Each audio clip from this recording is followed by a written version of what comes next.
بسم اللہ الرحمن الرحیم۔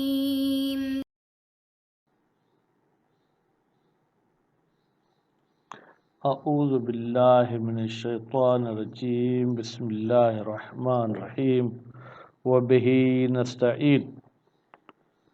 الحمدللہ ہماری گفتگو کفایت الاصول کے حصے سوم میں ہے، اور حصے سوم میں بھی پھر مقصد سابع میں ہے، اور مقصد سابع اصول عملیہ کے بارے میں ہے۔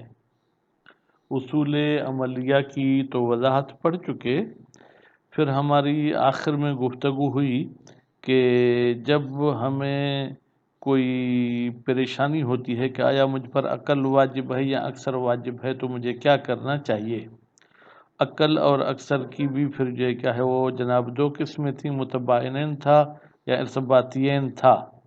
خوب، یا یوں کہیں کہ فی الحال ہم نے ارتباطیین کی بحث پڑھی، تو یہاں پر کہتے ہیں کہ بہتر ہے کہ ہم کچھ امور پر تنبیہ یعنی خبردار کریں، آپ کو متوجہ کریں۔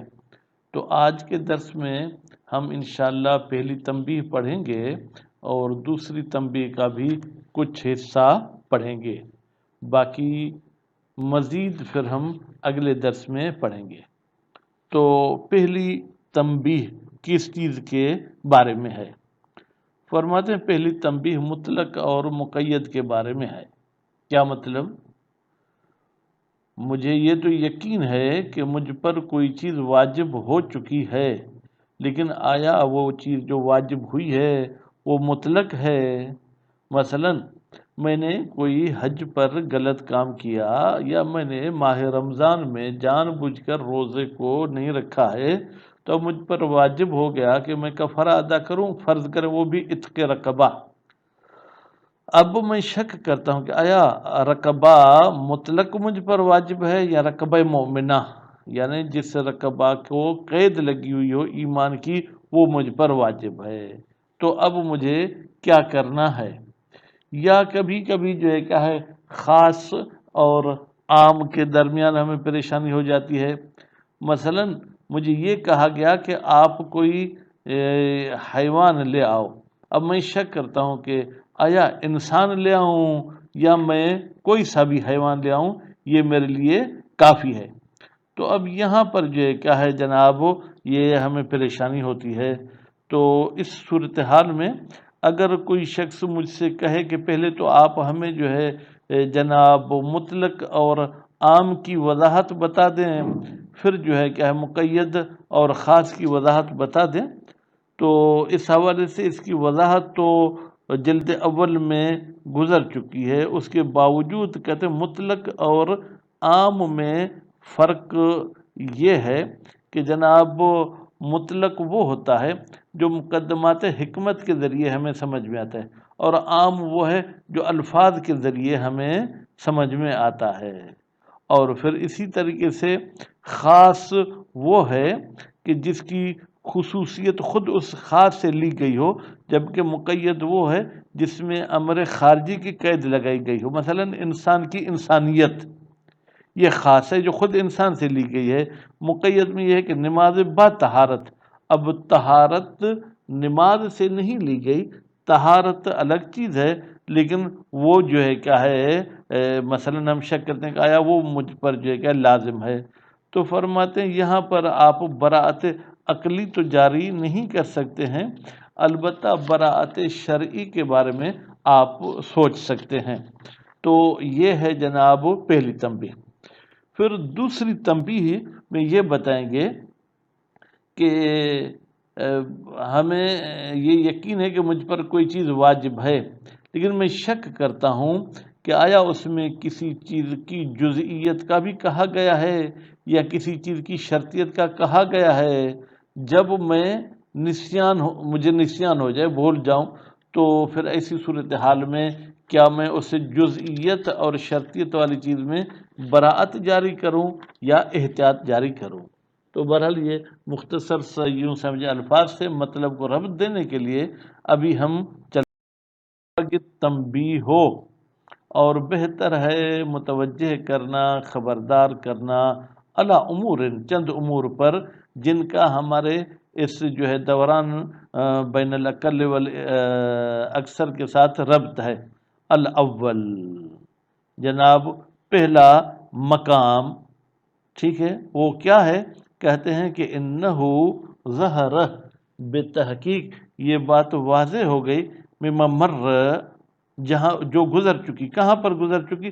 اقل اور اکثر میں وہاں پر گزر چکی، کہ وہاں پر مصنف صاحب کا نظریہ یہ تھا کہ ہمیں اکثر کو انجام دینا ہے۔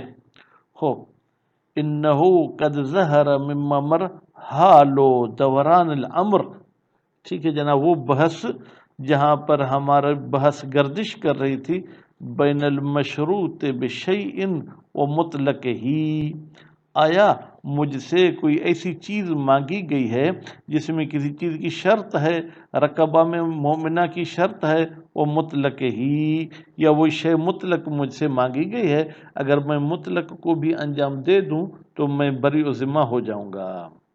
وہ بین الخاص، خوب، یا وہ امر گردش کرتا ہے خاص کے درمیان، کل انسان و عام ہی کی ضمیر شے کی طرف پلٹا دیں، کل حیوان، جیسے مثلا جو ہے کیا ہے وہ حیوان ہے۔ خوب، تو ایسی صورتحال میں ہمیں جو ہے کیا ہے اب پریشانی سے نکلنا ہے۔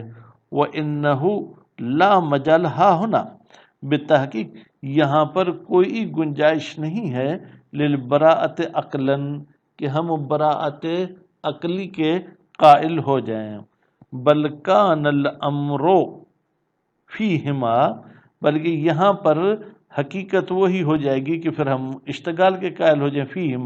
فیہما کی ضمیر کہاں جائے گی؟ مطلق اور مقید، عام اور خاص، حقیقت میں چار چیزیں ہیں لیکن جوڑی جوڑی کے لحاظ سے یہ تسنیہ ہو جائیں گے۔ خوب، بل کان الامر فیہما اظہر، ان کی جو ہے کیا ہے جناب بحث تو واضح تر ہے۔ فإن الانحلال المتوہم، بتحقیق وہ انحلال جس کا توہم ہو رہا تھا عقل اور اکثر میں، انحلال کا مطلب تھا کہ اجمالی جو ہے کیا ہے علم تفصیل اور شک بدوی کی طرف منحل ہو رہا تھا عقل اور اکثر میں۔ خوب، لا یکاد یتوہم ہا ہونا، اس انحلال کا یہاں پر آپ جو ہے تصور نہیں کر سکتے ہیں۔ بداہت، یہ بات تو بالکل واضح ہے، ان الاجزاء تحلیلیہ، بتحقیق تحلیلی اجزاء جیسے حیوان ہے اور رقبہ ہے، لا تکاد تتصف باللزوم، وہاں پر جو ہے کیا ہے مشکل ہے کہ آپ کہیں کہ بھائی اس کو ہم لزوم کی صفت دیتے ہیں، من باب المقدمت عقلاً، عقلی لحاظ سے ہم ان کو من باب مقدمہ جو ہے کیا ہے تحلیل کرتے ہیں، نہیں اس طریقے سے نہیں کر سکتے ہیں۔ فالصلاۃ مثلا، مثال کے طور پر نماز جو ہے، خوب، فی ضمن صلاۃ المشروطہ، اس نماز میں کہ جس میں شرط لگائی گئی ہے طہارت کی، یا جناب وہ نماز جو ایک خاص ہے، جو مثلا نماز مغرب ہے، ہم عام نماز میں شک کرے تھے کہ کون سی مجھ پر نماز واجب ہے، موجودتن، وہ نماز موجود ہے، بعین وجودہا، بالکل اسی طریقے سے جیسے نماز موجود ہے، فی ضمن صلاۃ اخری، ایک اور نماز کے ضمن میں، جو دوسری نماز کیا ہے، فاقدۃ لشرطہا، جس میں نماز کی شرط نہیں ہے، مثلا آپ کی نماز ہے لیکن اس میں طہارت نہیں ہے، یا نماز ہے لیکن وہ فاقد ہے لخصوصیتہا، نماز کے خصوصیات سے، تکون متباینہ للمأمور بہا، تو اب یہ جو آپ نے فاقد والی نماز کو انجام دیا ہے، یہ گویا کہ مأمور بہ والی نماز سے بالکل جو ہے کیا ہے وہ الگ ہو گئی۔ فرماتے ہیں کما لا یخفا، جیسے کہ یہ بات آپ پر مخفی نہیں ہے۔ جی ہاں، لا بأس، کوئی ہمیں اعتراض نہیں ہے، بجریان البراءت نقلیہ، عقلیہ براءت تو جاری نہیں کریں گے، براءت نقلیہ ہم جاری کر سکتے ہیں۔ وہ دلیل کہاں سے لائیں گے براءت نقلیہ کی؟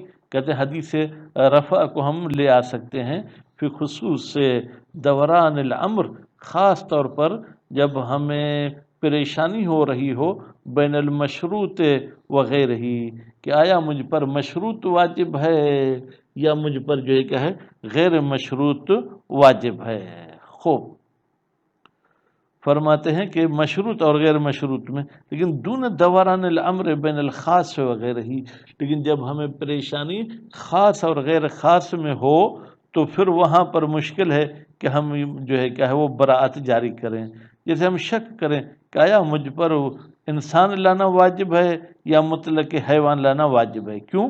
لدلالت مثل حدیث رفع، اس لیے کہ دلالت کرتی ہیں تمام وہ احادیث جو حدیث رفع کی طرح ہیں، علی عدم شرطیت ما شک فی شرطیت ہی، کہ شرط نہیں ہے وہ چیز کہ جس کے شرطیت میں ہمیں جو ہے کیا ہے وہ شک کیا گیا ہو، وہ شرط نہیں ہے۔ وَلَيْسَ كَذَلِكَ خصوصیت الخاص، اور ایسے نہیں ہے کہ ہم خصوصیت خاص کریں میں بھی برات جاری کریں۔ جیسے ناطقیت خود انسان سے ہم کھینچ کر نکالتے ہیں، اب ہم کہیں کہ ناطقیت میں ہم براعت جاری کرتے ہیں، فَإِنَّهَا بتحقیق براعت انما تکون، یا یوں کہ خصوصیت بتحقیق یہ خصوصیت انما تکون منتزعۃ عن النفس الخاص، یہ کسی خارج سے وجود میں نہیں آتی بلکہ اس خاص کی وجہ سے جو ہے کیا ہے وہ وجود میں آتی ہے۔ تو نتیجے میں فَيَكُونُ الدَّوَرَانُ بَيْنَهُ وَبَيْنَ غَيْرِهِ، پھر یہاں پر جو ہمیں پریشانی اور اس خاص اور غیر خاص کے درمیان من قبیل دوران بین المتباعنین، یہ ایسے ہے کہ جیسے ہمیں دو متباعن چیز کے درمیان جو ہے کیا ہے وہ اشتباہ ہو رہا ہے اور وہاں پر براعت کو جاری کرنا مشکل ہے۔ فتأمل جیدن، اچھے طریقے سے آپ غور کریں۔ الحمدللہ پہلی تنبیہ پوری ہو گئی۔ اب تنبیہ الثانی، اس سے پہلے التنبیہ کو آپ جو ہے کیا ہے وہ ذہن میں رکھیں۔ التنبیہ ثانی، دوسری تنبیہ کہاں پر جاری کریں گے اور کس چیز کے بارے میں ہے؟ فرماتے جب انسان کوئی کام انجام دینا چاہتا تھا، اس کا کوئی جز بھول گیا، تو اب آیا اس پر وہ کام انجام دینا دوبارہ واجب ہے یا نہیں؟ مثلا نماز میں سورہ حمد بھول گیا، یا نماز میں مثلا جو ہے کیا ہے ایک سجدہ بھول گیا، انہو لا یخفی، بتحقیق مخفی نہیں ہے، ان الاصل فیما اذا شک فی جزئیت شیء، بتحقیق کہ وہ اصل جو جاری ہوگی کہاں پر؟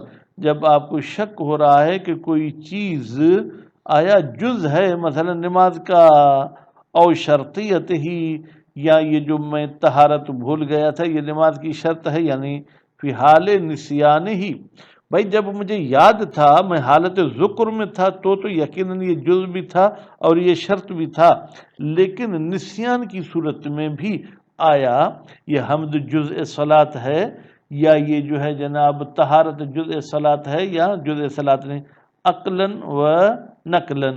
اب کہتے ہیں کہ ہم عقلی اور نقلی حوالے سے دیکھتے ہیں کہ قانون کیا ہے، ما ذکر فی شک کے فی اصل الجزئیت او شرطیت، کہتے ہیں یہاں پر بھی وہی اصل اور قانون ہے جو وہاں پر ہم جاری کر رہے تھے جب کسی چیز کے اصل جز ہونے میں شک ہو یا اصل ہمیں شرط ہونے میں شک ہو۔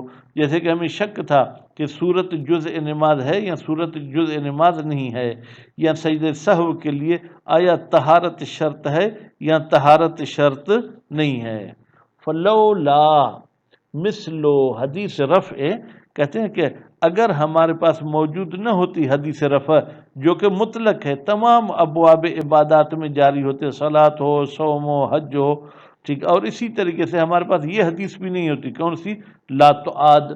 اب یہ لا تعاد دو فی الصلاۃ، اب یہ مختصر ہے، پوری حدیث یوں ہے لا تعاد الصلاۃ الا من خمس، نماز کا دہرانا ضروری نہیں ہے سوائے 5 صورتوں کے، کہ آپ رکوع بھول جائیں، آپ سجدے بھول جائیں، قبلہ کا رخ نہ ہو، وقت سے پہلے پڑھیں، یا جو ہے طہور بغیر طہارت کے پڑھیں۔ تو اب یہاں پر کتاب میں صرف کہا گیا لا تعاد فی الصلاۃ، نماز میں دہرائی نہیں ہوگی، اس کو دہرانا ضروری نہیں ہے۔ خوب، تو اب یہاں پر کیا ہوگا؟ یحکم عقلاً، عقلی طور پر حکم لگایا جائے گا باللزوم اعادت ما اخل، کہ لازمی ہے کہ ہم دہرائیں ما، اس نماز کو یا اس عبادت کو جس کے جز میں خلل ہو گیا ہے، یعنی اس کے جز کو ہم نے چھوڑا ہے، اور شرط ہی یا اس کے ہم نے شرط کو چھوڑا ہے نسیانن، وہ بھی کیوں چھوڑا ہے؟ نسیانن، بھول کی وجہ سے وہ ہم بھول گئے تھے۔ خوب، تو پھر فرماتے ہیں کہ ایسی صورتحال میں ہمیں جو ہے اس کو دہرانا پڑے گا، کما هو الحال، جیسے کہ یہی حال ہے، فیما ثبت شرعا جزئیتہ، اس چیز میں کہ جس کے جز ہونے کا شریعت نے ثابت کیا ہے، جیسے رکوع ہے یا شرطیت ہو، جس کے شرطیت کو جو ہے کیا ہے وہ شریعت نے ثابت کیا ہے، جیسے نماز کے لیے طہارت ہے، مطلقاً و فی کل حال، مطلقاً کا مطلب یہ ہے کہ چاہے آپ کو یاد ہو چاہے آپ کو یاد نہ ہو، اور ہر حال میں وہ آپ پر جو ہے لازمی ہے۔ نصفاً، نصف بھی کہتی ہے، جیسے خمسۃ المذکورہ، نماز کے لیے وہ 5 چیزیں انہوں نے کہا کہ وہ شرط ہیں، اور اسی طریقے سے اجماعاً، یا اجماع بھی کہتا ہے کہ فلاں چیز شرط ہے، جیسے مثلا ابتدا میں تکبیرۃ الاحرام، تو ایسی چیزوں کو اگر آپ نے چھوڑا ہے تو آپ کو پھر وہ نماز دہرانی پڑے گی، نسیان غیر نسیان کا کوئی فرق نہیں ہے۔ وصلی اللہ علی محمد و آل محمد۔